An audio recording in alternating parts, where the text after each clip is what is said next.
Hello guys, good morning. So, ayan, nagro-root cutting tayo ngayon dito sa sibuyas. So, dito kami nag-harvest guys. Yung unang hinarvest namin. Tapos, ito na yung sinunod kong i-root cutting. So, ito yung mga niro-root cutting ngayon. Ayan.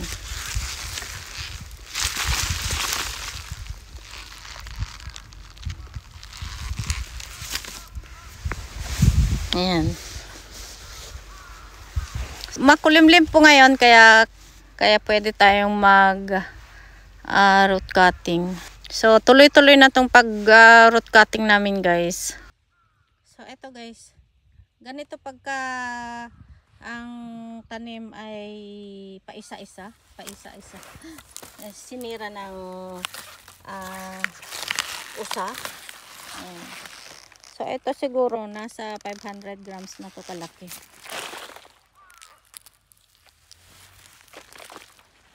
Eh napaka-lalaki guys. Na oversize.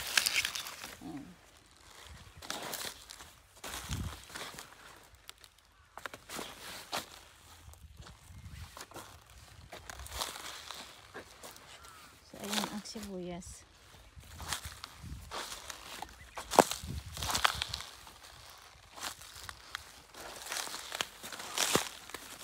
Napakalalaki na. Nasobrahan na ko guys. Over na to. Oversize. Pero kahit na oversize naman, nabebenta pa rin namin to. Ginagawang powder yung mga oversize. Ayan. Onion soup. Kung alam nyo po yung onion soup, yun po yung ginagawa sa mga ganitong oversize. At nabibenta rin sa mga supermarket tong mga oversize. Ayan. Tapos eto guys, meron ding damo. Itong damo na to, hindi siya ayan, napakahaba po ang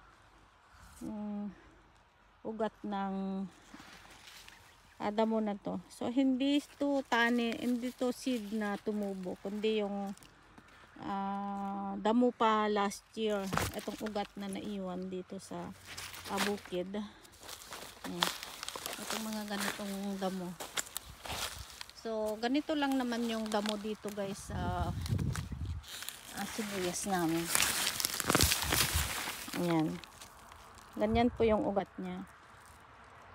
So eto pagka naputol-putol to at sasanga na naman po siya siyang mabubuhay. Napakahirap patayin na damo. So ganito siya guys pagka na-root cutting. Ayan. Kailangan i-root cutting natin.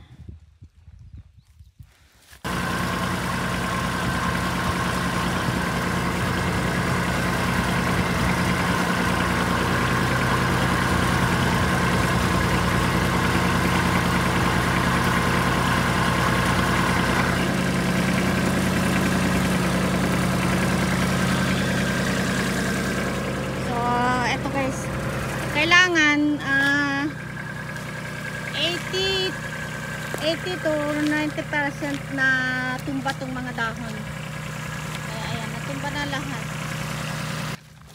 So dito naman sa banda rito guys, ibang variety naman tong nandito. Ayan. So meron po kaming 4 na variety ng sibuyas.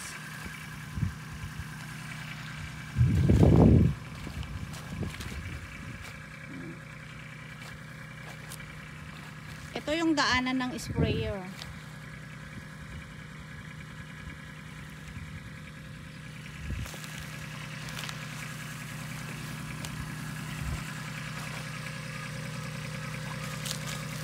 So ayan, napaka lalaki din.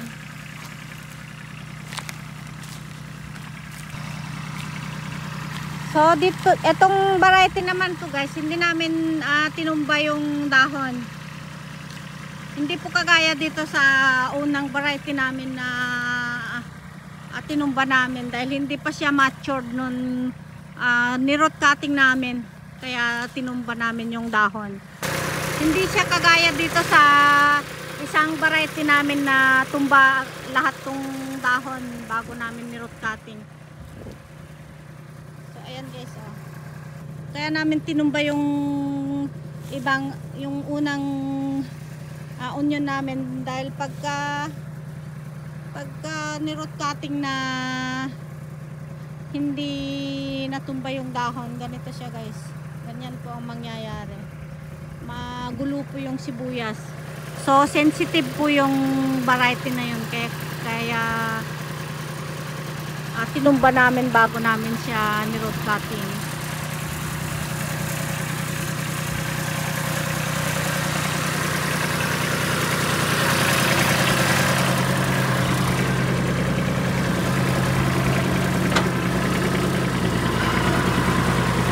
Pagka ganitong makulimlim, pwedeng tuloy-tuloy yung pag-root cutting.